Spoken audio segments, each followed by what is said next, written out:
Sen hardan bilesen gözlemeyi nedir? Bir ömrü yollara bakmak kimi? Sen hardan bilesen ayrılık nedir? İçinde sessizce dağılmak kimi? Geceler üstüme gelir seninle, sensiz bu dünya dar gelir mənə. Adını pıçıldayıram qaranlıqda, sesimdə qayıdır yenə özümə.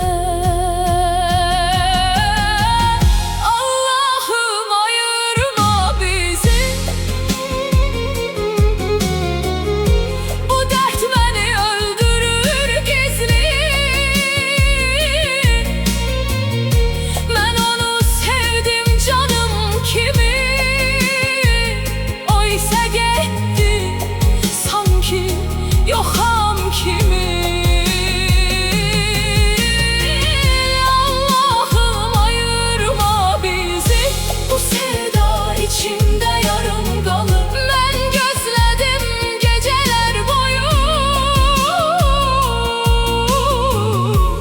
o isə məni unudub.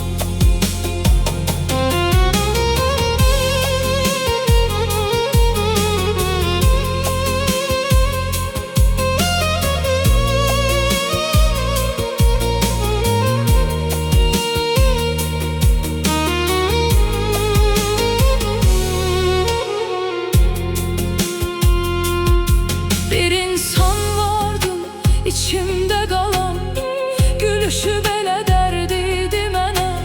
Sözləri yalan, sevgisi yalan, inandım yenə də inanmaq istədim. Sözlərim boğulur içimdə mənim,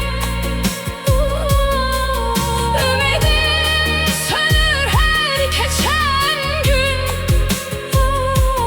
Sen